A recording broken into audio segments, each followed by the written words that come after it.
This is problem 1581. It's on page 691. Like I said, I worked this one out of order. I meant to work it before the last one, so. Pardon me.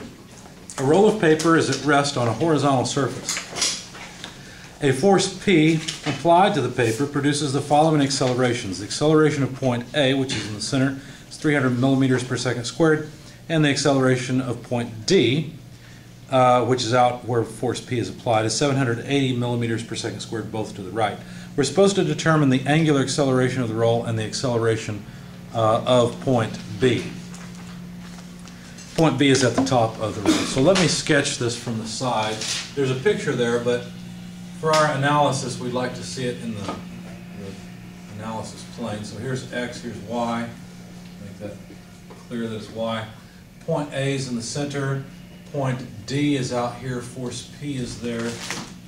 Point B is here. And this point I'm going to name, they didn't, but I'm going to name it point C. And then the radius of this is 72 millimeters. That's the roll radius. Now they told us that the acceleration of A is 300 millimeters per second squared, and I'm going to go ahead and write I, because now I have a coordinate system I can reference. Acceleration of point D, 780 millimeters per second squared, and that's also in the I direction. We're supposed to find alpha and acceleration of point B. All right, what do you think we're going to use to solve this problem? Math. Vectors. It's easy. We're just going to use addition. Vector addition, but addition, right? It's simple. We're going to solve it the way we solve it all the time. You'll always start with an equation like this when you're using the Book's method. The acceleration of point D is acceleration of point C plus the relative acceleration. So the acceleration of C with respect to A. Okay. Oh, I'm sorry. I'm jumping way ahead. I skipped a whole line. Pardon me. I'm sorry. Let's think for just a minute about the acceleration of point D versus the acceleration of point C. The acceleration of point D is equal to the acceleration of point C plus, well, C is a point that's been moving on a curve, right? So it's right here. We can either say it's just after C, in which case its acceleration is exactly D, or just before C. To consider the most general case, let's just imagine that C is still moving on a curve, right? And so it has potentially normal acceleration. That normal acceleration would be an omega squared rj component. But we know that this looks like a toilet paper roll to me. This is probably the cat pulling on the thing, right? Okay. Anyway, whatever it is, we know that it's not moving yet. So there's no angular speed. Therefore, the accelerations of points D and C are exactly the same. So now when I write that the acceleration of point C is the acceleration of A plus the acceleration of C with respect to A, I can say, okay, that's fine, but that's the same thing as the acceleration of point D. Does that make sense? Because it's not moving yet, so they're the same thing. They're accelerating, they're about to move, but they're not moving yet. Now, this relative acceleration then would only have a tangential piece. Right? I don't need an omega cross r here, which is what it actually is, not just omega squared r. I can just use alpha cross r. Why? Because there's no omega yet. Omega is 0. So that piece goes away. Now understand that omega being 0 made the acceleration of point C and D the same. It also meant that there was no normal acceleration for point C in this relative motion equation. In other words, if I take A as my reference point, which you'll notice that's what I've done, then I would think about things rotating and accelerating about A, but there is no rotation about A, so I don't have to worry about an omega plus an omega cross r. Okay. Now, let's work with this piece. Got some more board space. This is going to be plus alpha k cross RCA. And we have to be careful here. The vector from A to C, is it positive or negative? From A 2c. Well, we can just draw it and find out. There's r from A to C. It's hard to write it forward and say it backward. There it is. So it's negative. We know that this vector is actually a negative j component, right? That's all it has, is a negative j piece. So now when we take k cross negative j, well, negative j points down this way. K is out of the board again. So k crossed into negative j gives us I. So this is the acceleration of A plus alpha r c with respect to A, and we're just going to have an I component for that resultant. Now that's a good thing, because the acceleration of d is only an I component, isn't it? Okay. And the acceleration of A only has an I component. So now we can expand it and write it out. The acceleration of d, 780 millimeters. Well, let's do it this way. The acceleration of d in the I direction equals the acceleration of A in the I direction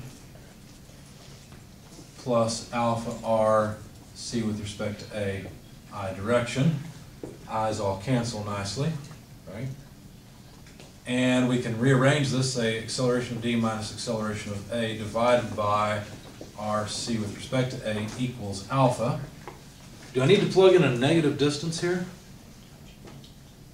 No, I've already taken it into account over here, right?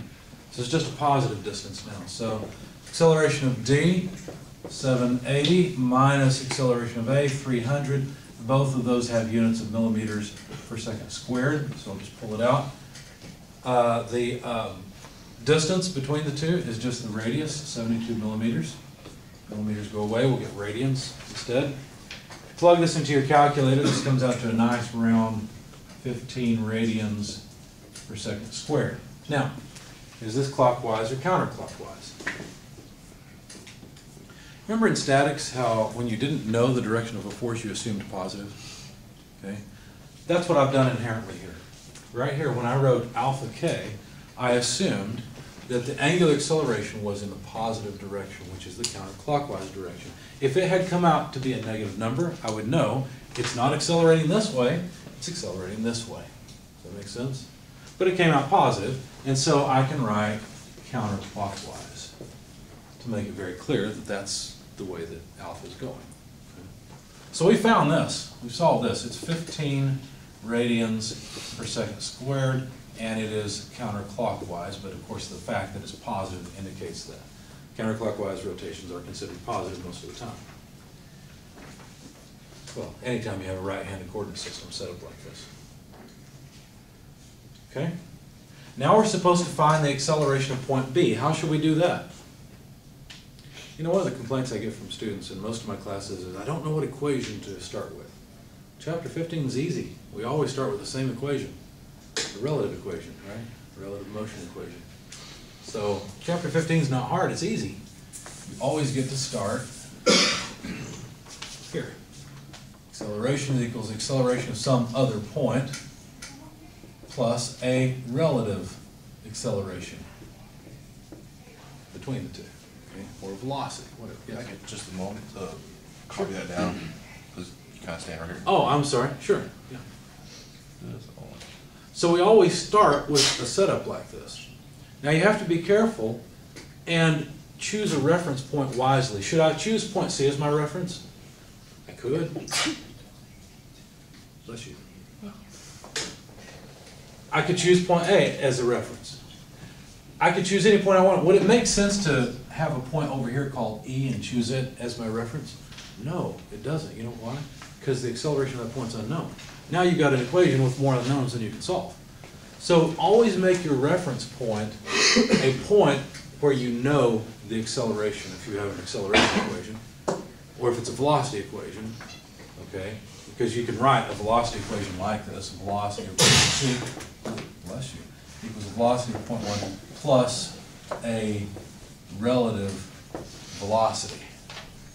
Okay, you can write that as well. You just need to have enough knowns to solve the problem. Now you'll notice the problem I worked last time with the bar sliding down the wall. There were two unknowns. We didn't know the acceleration of either of the points. In that case, it really didn't matter which one I chose as the reference. And even here, it doesn't matter which one you choose as the reference, as long as one of them is known. The reason I was able to solve the last problem is that I knew something about the direction of the acceleration of both points. So there's enough information to solve the problem. But most of the time, the way you solve these is by knowing everything about one particular point. You could choose C if you wanted to. It would work out fine. You could choose D. You can make up a length here, choose D, you'll see it'll drop out. I'd suggest that you try that when you get home. Okay? Try choosing C as your reference first and see if you get the same acceleration for B. I'm going to choose A again because it's what I started with as my reference.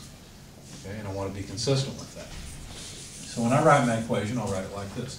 The acceleration of B equals the acceleration of A plus the acceleration of B with respect to A. Okay? Now, what do we know about the acceleration or the angular velocity of this? Well, we know it has none. Therefore, there cannot be any normal acceleration. There can only be tangential acceleration. Is that tangential acceleration going to be to the right or to the left?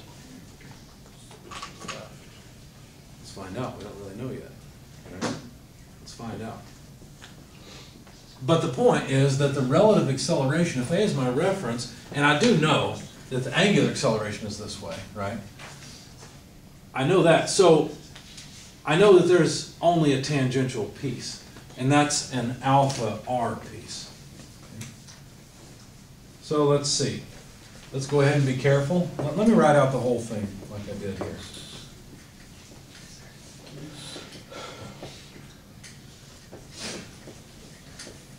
Okay. If the body were rotating, then this normal acceleration would be pointed downward like this.